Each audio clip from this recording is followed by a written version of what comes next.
বন্ধুরা, আজকে আবার একটা সানডে মাথায় নতুনভাবে বেরিয়ে পড়ার দিন। তো একটা নতুন ব্লগে আপনাদের স্বাগত। আজকে আপনাদের আমি নিয়ে যাব হচ্ছে একটা নতুন জায়গায়, বেহালার একটা সুন্দর দেখার জায়গা। দেখা হচ্ছে ছোটো কাছারি।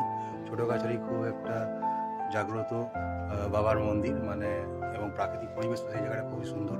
তো এরকম একটা জায়গায় আপনাদের নিয়ে যাব। আপনারা অনেকেই হয়তো জানেন না, অনেকে হয়তো জানেনও, গেছেনও।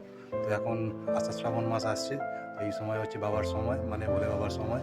তো এই ভোলে বাবার সময় এই সুন্দর শ্রাবণ মাস আসছে। এই সময় কিন্তু আপনাদের ওই জায়গাটা একবার যাওয়া উচিত। তো দেখাবো কি সুন্দর প্রাকৃতিক পরিবেশের মধ্যে ওই বাবার ছোটো কাছারি মন্দির রয়েছে, এবং সেই জায়গাটার খুব সুন্দর গ্রিনারি রয়েছে, দারুণ জায়গা। আমার সঙ্গে চলুন। এটা হচ্ছে বেহালা ঠাকুর পুকুরে। আমরা এখন বিকালবেলা, এখন 2টো বাজে। আমরা বাইক নিয়ে বেরিয়েছি, আমি, মধুমিতা আর গুড্ডু। বন্ধুরা, চলে এসেছি একদম প্রকৃতির বুকে, প্রকৃতির মাঝে, ঠাকুর পুকুরের এরিয়ার অন্তর্গত বাবা ছোটো কাছারির মন্দিরে। এই হচ্ছে রাস্তা, এই আমার পেছনে ছোটো কাছারি মন্দির, বাবার মন্দির। এখানে বহু ভক্তরা শ্রাবণ মাসে জল ঢালতে আসে। আর এই বাইক নিয়ে চলে এসেছি। পেছনের পরিবেশটা একবার দেখুন, দারুণ পরিবেশ। চারিদিকে ফাঁকা ধুধু করছে। রাস্তাটা এখন একটু খারাপ, কিছুটা ভালো ছিল, তারপর কিছুটা রাস্তা পুরো খারাপ।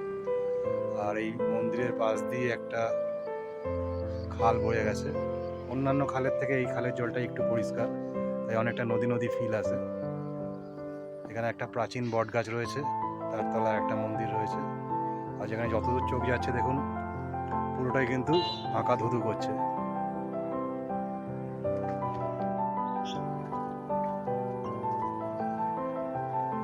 এখানে কিন্তু বছরের দুটো স্পেশাল সময় কিন্তু বড় মেলা বসে।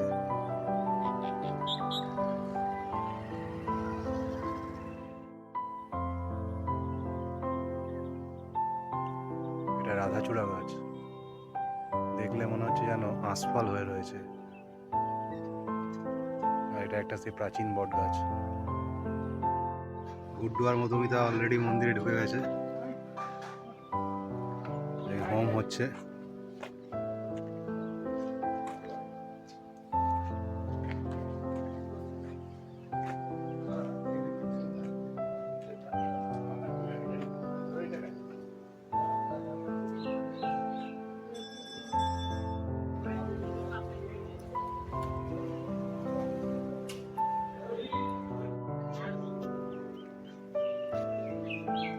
এই হচ্ছে সেই বিস্তীর্ণ খাল। অদ্ভুত সুন্দর পরিবেশ না?